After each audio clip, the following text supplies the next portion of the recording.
May issue ba? Meron bang problema? Yes po mga amigo, napakalaki po ng issue. At ipapakita ko po sa inyo kung bakit hindi kami nagkikita nila Madam at saka nila Marvin. So meron po nga... Saan ba naman tayo pupunta ngayon? Bakit napakahinahon mo Kuya Beljun? Gano'n man talaga ako magsalita. Mag-pickleball tayo. Hindi ba alam yung mga, yun ang mga sosyalang mga laro ngayon? Pickleball. Oh, di ba? Pickleball, ba't sa probinsya? Hindi mo nakikita yung OOTD ko. Oh, mula baba hanggang taas. Sige, Pangtulog. pickleball yan. Pakita mo yung ano ko. Oo nga, suot ko, pangtulog nga. Pickleball. Oh, Yung pickleball, naka-sports ka, naka-sleepwear ka. Sleep well. Yan ganyan dapat ang suot. Tingnan mo si Kuya, oh. So ngayong araw mga amigo, inatanong sa atin kay Bedyo kung saan tayo pupunta. So matagal nyo na itong alam kong matagal na matagal nyo nang hinahanap ang lugar na ito. So ang mga taong ito. So dito po tayo pupunta at meron po tayong pupuntahan mga amigo. Diyan, papasok. Kuya Bedyo, mukha nga mo. Dito po tayo. Malinis na. Malinis na. Ngayong araw pa mga amigo ay kinakamusta ko po kayo. Magandang araw po sa ating lahat. Alam ko po na ang bawat isa ay marami nagtatanong kung nasan ba si Madam? Asan ba si Marvin? May issue ba? Meron bang problema? Yes po mga amigo, napakalaki po ng issue. At ipapakita ko po sa inyo kung bakit hindi kami nagkikita nila Madam at saka nila Marvin. So meron pong revelasyon si Kuya Raul tungkol kay Marvin at saka kay Madam. Pasabog ni Kuya Raul at saka kay Madam at kay Marvin. Malalaman niyo po mga amigo, ang pasabog ni Kuya Raul kay Madam at kay Marvin na hindi namin nakakasama at ano nangyari. So meron ditong, may coffee shop dito, bili tayo ng kape. Gusto mo ba? Mayroon. Diyan gusto magkape. May coffee shop dito mamaya. Gusto daw, gusto siya magkape. I think magkape muna tayo. Magkape muna tayo bago tayo pumunta dun sa bago natin ipakita yung pasabog natin. Bukas na ba yun? Dito yun eh. I think here. Bago dahil nakikape, may patay dahil may daan. Ha? Chat grabe. Grabe naman ito dyan. Kasi may patay ka naman makikikape. Nakakaya naman. Pwede naman makipansit. Diba? Kasi talaga. Oo. So anito po tayo mga amigo para maipakita ko po sa inyo ang lugar kung saan. Ayaw pa ng bahay nila. Oo. Hindi yan bahay at Janet na pupuntahan natin. Pakikita ko kung ano pinaggagawa ni Madam at saka ni Marvin. Oo. Pero parang naliligaw tayo, hindi Diretso ko pa po. malaman. Diretso Alaba kabisado, naman. kabisado. Alaba naman talaga Ate Janet. So nakalagay doon no Magno. trespassing. So ayan po mga amigo, at para malaman niyo po ang mga pinaggagawa nitong mag-asawa na to. Sa totoo lang dami lang mga lihim, dami nilang sekreto, dami nilang kung ano-anong ka-ek-ekan ng nalalaman nila. So asan ba sila? Susugurin natin sila. Andito tayo mga amigo. Dito tayo, di ba? Lapit na. Ayan, doon sa kabila. Diyan. So let's go mga amigo. At we are Diyan na here. ka. Dito na Pasok tayo mga amigo. Saan tayo papasok? Pero yung kape, ano sa dulo? Oo nga, saan tayo papasok dyan? Hindi natin alam kung saan tayo papasok dyan. Ito. Paano tayo papasok dyan pag ganyan? Ayun, may daan. Oo nga. So ayan po. Grabe daan na yan. Ang gawin natin sige. Ganyan, kuya, Papasok tayo kung tayo pumasok. Dito Ganyan? na tayo. Oo. Kaya naman bahay ito, napakaganda ng bahay na to, napakaluwag. Very Para maganda yung kulay niya. Spacious. napaka-spacious. Spacious! Andiyan yung kape. Oo, magkakape ba tayo mamaya? Punta mo. Sa'yo mga kape, kung Kape muna kung tayo. mamaya tayo, di isama mo yung dalawa yun. Kasi na, Ay, oo, diba, sige. kung mamaya tayo. Oo Kaso nga. kung, So, ang gawin na natin is makikape muna tayo rito. Meron ditong lamay. Lamay, joke lang. ang So, sa'yo. sa Ate Janet kasi kung sinisimulan ako na Ate Janet eh. Ito ba yun? Oo, order ka Kuya Bedjon. Tingnan natin kung ano yung pwedeng order na natin dito. Ay, may gapi show dito. Oh, ayan. Isda. Let's go! Gapi show, may gapi show. So, abangan natin Kuya Bedjon. Ang gusto ko ay Ito latte. pinasok. Hindi na. Paano tayo? Kasi para makapanood ka. Dito na tayo. Sige, papasok ko. Sige, Puro ayan. makapanood ka sa likod. Sige. Magkakata na tayo para mamaya. Papunta tayo doon. Tapos dito na tayo magparada. Oh, correct. Oo, ganoon. So, magkakape muna tayo dito. Mahaba-habang istorya. Oo, tapos at Janet, nakatakas na naman siya siyempre sa trabaho. Gusto lang makikape, ganyan lang. Ganyan talaga ugali niya sa Janet. Gusto talaga niya yung mga ano. Oo. Doon ang pickle balls kabila. Oo nga, may pickles. Pickles ball. Sabi ni Kuya Beljun. So, ito po tayo sa pickles ball. Yan.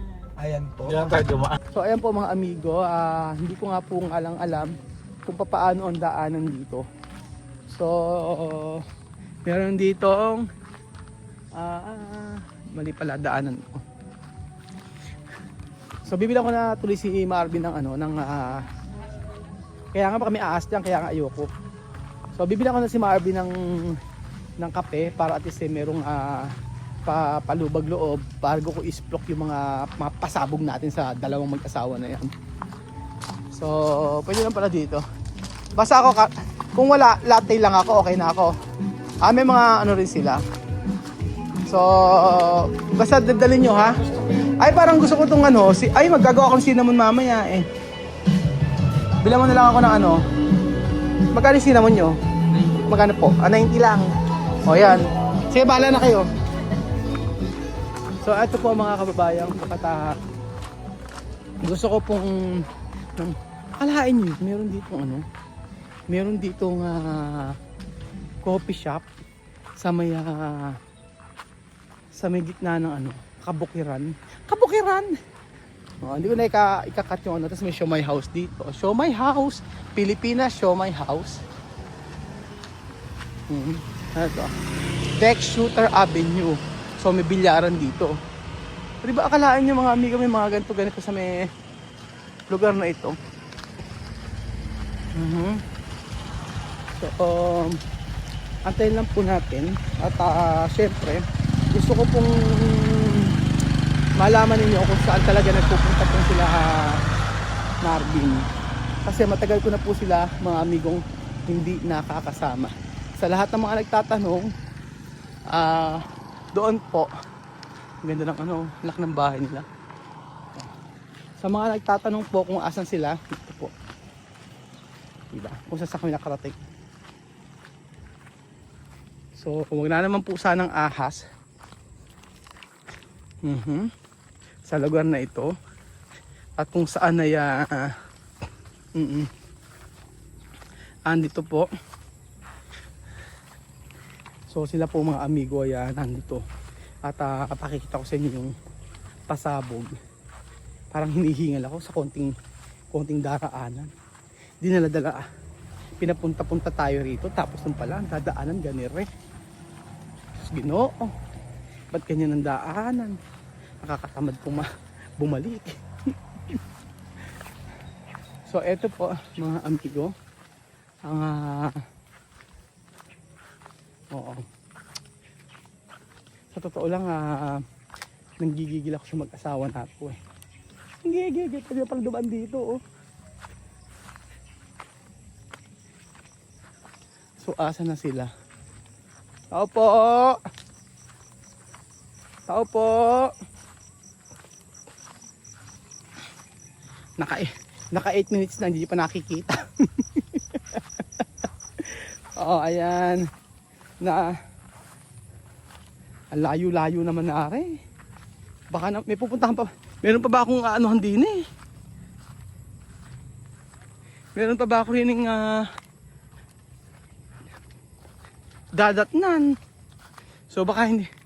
Baka naman ako inaano lang nila Marvin. Sabi andito raw sila. So eri na po mga amigo.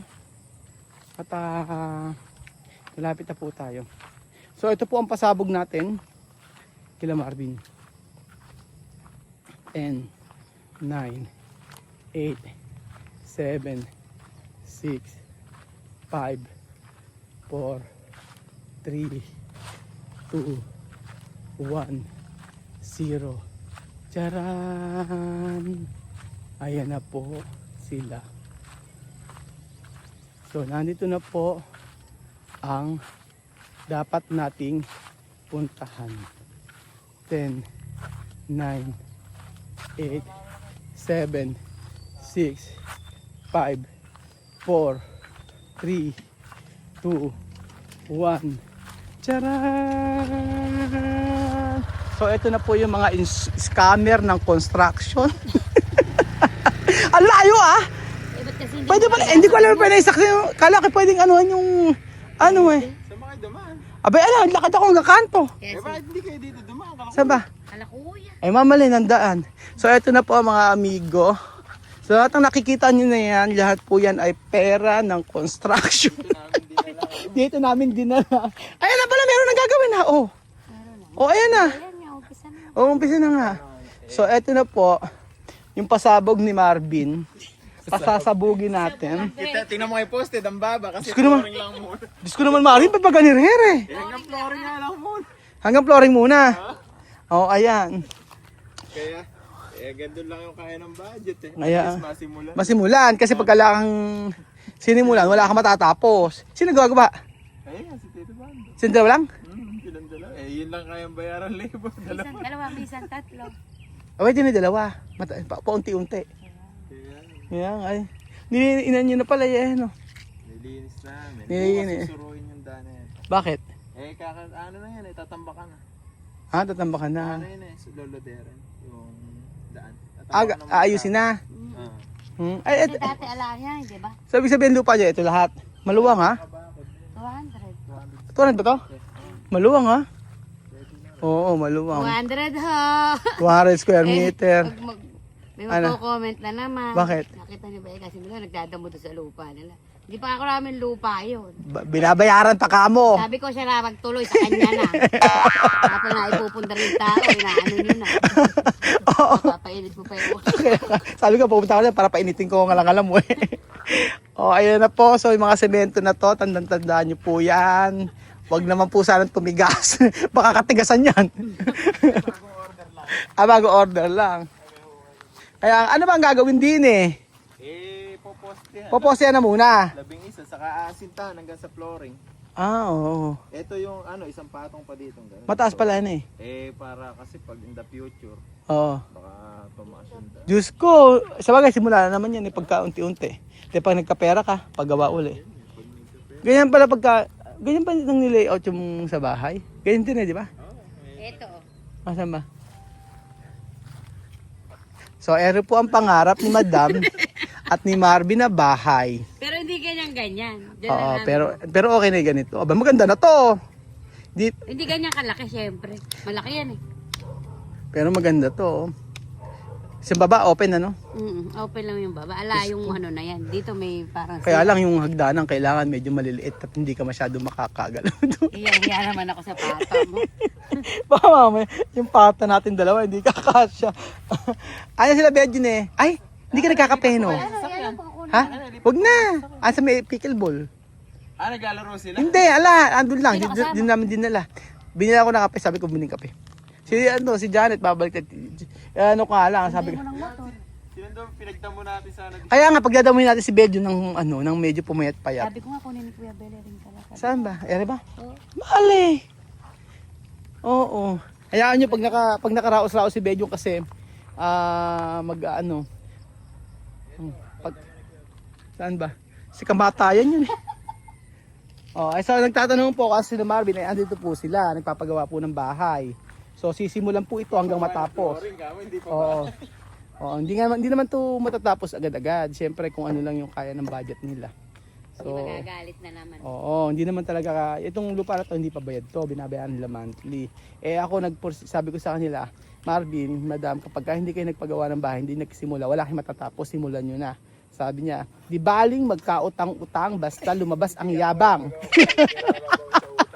Oo, walang nagpagawang hindi na baon sa utang. Talagang mapepera na yun. Siyempre may pangarap kayo. Ayo, di ba? Siyempre, gusto mo lang tapusin yung ano. Kaya lang nagkataka ko, ba't magkaiba ng kulay? Kasi basa Siyempre, ito. Yun na yun, ito kahuhukay. Oo, minsan di lang Hindi pa kasi sa pwedeng, hindi ba sa atin may pamahiin, bawal maghukay kasi buntis yun. Ganun ba yun? Pero pag nakaano na siya, Bawal daw sabi? Ibig sabihin, pamahiin nyo. Hindi ako naniniwala kasi doon eh. Pamahiin nyo, bawal pa maghukay kasi may buntis ka nun. Kaya hindi siya naghukay. Pero pwede siya mag-construction. Ayun naman eh. pagkahukay nga, tutulong na siya. At saka pag kasi na gawa niya yan, ma-inspire kayo na magpatayo talaga. Hindi, kung maiangat niya ako, kaya nga plano ko hanggang flooring lang. Bawa, nadagdagan yung budget. Oo. Kahit ako lang, tatayo. Tatayo mo kahit ikaw lang mag-isa eh. Kaya mo naman gumawa ng bahay eh. Importante lang may magkaroon ng flooring tsaka pundasyon. Kaya nga. Yan, importante. Eh pagka hindi kayo kasi nagsimula, wala kayong matatapos. Tapos pagkayari, di ba? Iba'y nakabukod. Pag nakabukod kayo, walang makikialam sa inyo. Wala kayong responsibilidad. O kayong mag-asawa. Lilibot-libot na lang sila sa... Oo, lilibo sila dito. Ang masama ngayon, pagka natapos to, sila naman ang tumira din eh. Hindi na kayo sumunod. Baka sila Tom Beach, sa inyo na tumira na naman. Yan ang sinasabi ko sa inyo. Kailangan, sama-sama eka tayo doon. Akala nyo makakaligtas sa eka kayo, ano? Lagi rin na ikang matakot sa inyo. Kaya nga. Ito din lagi. Sabi, ayan. Hindi, andyan din kasi si kuya, di ba? Kaya nga. Si kuya, andyan din si ate. Oo, nandiyan nga sila. Kaya nga, at least magkasama-sama na rin din naman kayo. Andyan lang. Yung nanay nyo lang iiwan dito. So, eto po mga amigo ang pinapagawa nila Kuya Marvin at saka ni Madam na bahay. Hopefully po ay nagsabi ko si ano nga nag-usap na kami ni ano diyan na PM Sen. Ayoko magsalita. Saka oo, alam mo 'yan. Alam naman nila. So eto, at least po mga amigo, meron silang masisimulan.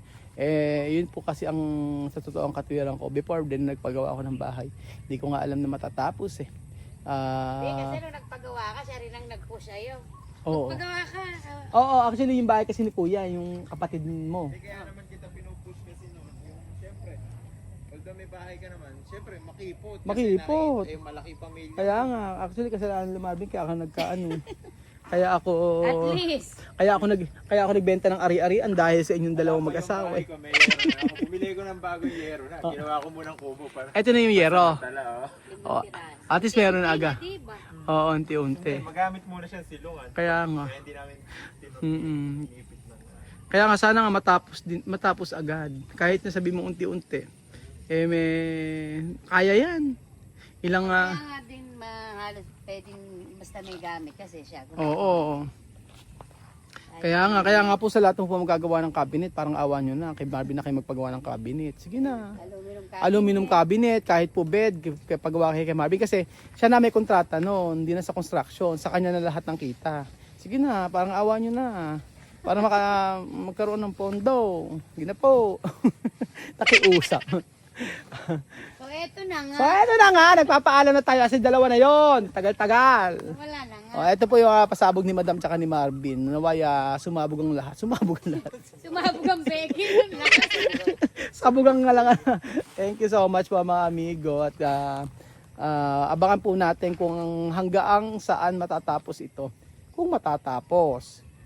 Yun po. Pero matatapos siya. Kapit lang. Laban lang, amigo. Asa na sila, Bedyo? Bedyo, ang kape natin! Agal! taas lang ni Awi yung post. Ipinatawag ko kayong lahat. Sabi, pupunta lang tayo rito pero hindi manghahalaw ng ng talong. Ilalim na. Sabi, So ito po ang bahay ng kapatid ni Kuya Marvin na kanyang asawa, 'di ba? Tapos halos patapos na 'yung ganda ng bahay. Ito po yung mga amigo. Ito ang dahilan kung bakit po ako nagpagawa. Siyempre, nainggit. Hindi. Ito yung inspiration ko. Kasi nakita ko yung kapatid ni Marvin. Ito tapos na halos. Yan. Ayan po. Kapatid ni Marvin ni Madam. Ayan. Ang ganda, di ba? Ito yung inspiration ko. Yan ang inspiration ko kaya ako nagpagawa ng bahay. Actually, ito yung totoo. Si Marvin nag-push sa akin. Sabi ni Marvin, pagawa kasi ng bahay. Yung malaki para komportable kayo. Sabi ko, magkano mauubos? Then sinabi na, ganun daw yung mauubos. Sige, kaya. Tapos nang ginawa na. Ay, kailangan pala magbenta ng ari-aritan. Para matapos. Pero yan, halos patapos na po mga amigo. Di ba? Paganda. So, pag nakikita ko yung bahay na ito, ito po talaga yung reason kung bakit tabing kwarto. Ito ang reason kung bakit nagpagawa tayo ng bahay. Kasi nakita ko, na-inspire ako na siya na kaya magpagawa. Hindi, magagawa rin tayo. Makapagpagawa na tayo. So, ganun din po sila. Parehas lang. Ayan po mga amigo, kumukuha sila ng talong. Hoy, tama na. Ay, sabi dito, di ba? Minsan lang, Kain to ni ano, sino kumain ito? Si Cara David mo, si Karen Dabil. nilagamay ng patabayan? Hindi, ayan, dinilig na. Hindi, kinakain naman kasi talaga ito ng hilaw. Organic. Oo. Diba? Diba? Ano mo kinakain ito ng hilaw? Matamis nga daw, yan. Ito nga. Ito mo. Mami, ngipin ko. Ay, basisira, ipin mo din ni. Try mo. Basisira. Parang sa pipino. Janet ah. Try mo, try. Try ba yun? Try ba yun? Try. Try mo. Sarap. Kaya na ako, kumain ka. So ayan po mga amigo, nagpapaalam uli. Pangalawang pagpapaalam na po ito mga amigo. Salamat po. At sabi nga kung kaya na magpagawa ng bahay, kaya magpagawa. Kaya natin magpagawa ng bahay. Sila, kaya din po mga amigo. Ay makagagawa niyo rin po yung bahay na gusto niyo. In God's perfect time. So thank you po. At God bless. Yung daw, laki. Lugar pala, pwede.